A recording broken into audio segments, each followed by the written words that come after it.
देख रहे हैं आप 20 मिनट 20 खबरों का रुख करें उससे पहले बड़ी खबर है भोपाल से। बीजेपी के वरिष्ठ नेता विजेश लुणावत का निधन हो गया है। आज दोपहर भोपाल के एक निजी अस्पताल में उन्होंने आखिरी सांस ली। कोरोना से पीड़ित थे विजेश लुणावत। बीजेपी के पूर्व प्रदेश उपाध्यक्ष भी रहे हैं और विजेश लुणावत बीजेपी के वरिष्ठ नेता कोरोना संक्रमण के चलते उन्होंने अंतिम सांस ली है। कोरोना के चलते उनका निधन हो गया है। पिछले कुछ समय से कोरोना से संक्रमित हुए थे विजेश लुणावत और आज दोपहर भोपाल के एक निजी अस्पताल में उनका निधन हो गया। तो बड़ी खबर है ये इस वक्त की, बीजेपी के वरिष्ठ नेता विजेश लुणावत का निधन हो गया है कोरोना संक्रमण के चलते। पिछले कुछ समय से कोरोना से वो संक्रमित चल रहे थे और इस वक्त न्यूज 18 मध्य प्रदेश के सीनियर एडिटर प्रवीण दुबे जी हमारे साथ जुड़ गए। प्रवीण जी, संक्रमण ये लोगों को समझना भी चाहिए कि कोई नहीं बच पा रहा। अगर आपका इम्यून सिस्टम खराब है, सही इलाज नहीं लिया, तो फिर चाहे नेता हो, राजनेता हो, अफसर हो, कोई भी हो। उदाहरण सामने है विजेश लुणावत का।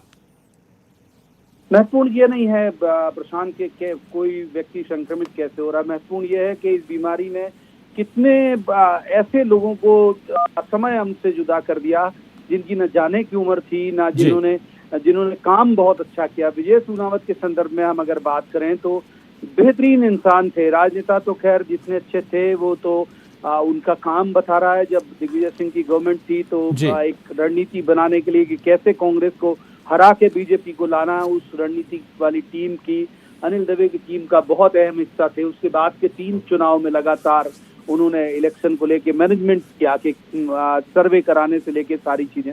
बहुत बेहतरीन इंसान थे, बहुत अच्छे इंसान थे और बहुत बड़ी क्षति है बीजेपी की भी और व्यक्तिगत तौर पर मेरी भी, उनके जानने वालों के भी, क्योंकि जब इंसान अच्छा होता है तो उसके जाने से बहुत सारी आंखें एक साथ नम होती हैं। प्रशांत जी बिल्कुल आप जिक्र कर रहे हैं उनके सियासी करियर का। स्वाभाविक है कि संगठन के लिए वाकई में बहुत बड़ी क्षति होगी और इससे व्यक्तिगत तौर पर भी आप जिक्र कर रहे हैं, आपसे भी उनके संबंध रहे चूंकि।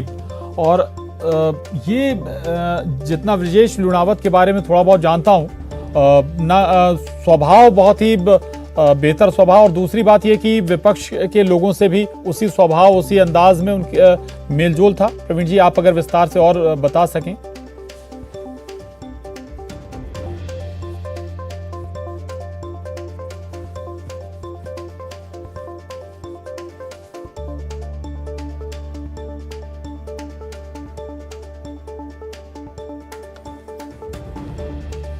वाले राजनेताओं में थे। वो सिर्फ जुमलेबाज नेता नहीं थे कि जो खड़े होके कुछ भी बोल देना या भाषण दे देना या कुछ ट्वीट कर देना। बहुत संजीदा उनके ट्वीट भी होते थे। बहुत अच्छा साहित्यिक उनकी अभिरुचि थी। अगर उनका ट्विटर अकाउंट हम देखेंगे तो रोज बहुत बेहतरीन सी शायरी भी वो जरूर से पोस्ट करते थे, बड़ी उत्कृष्ट होती थी। तो कुल मिला के बहुत अच्छा उनका विरोधी को समझने का भी अनुभव था। अपनी पार्टी को लेके भी उनका अध्ययन बहुत था। ग्रामीण इलाकों की क्या जरूरतें हो सकती हैं, शहरी इलाकों में क्या बेहतर किया जाना चाहिए, तो बहुत अच्छा अध्ययन वो करके रखते थे। और मुख्यमंत्री शिवराज सिंह चौहान को 2 बार वापस से सत्ता में लाने में भी उनकी एक बड़ी भूमिका थी। और सीएम इस बात को अक्सर कई बार पब्लिकली कहते भी थे कि विजेश जी ने बहुत अच्छा होमवर्क किया और बहुत तैयारी की।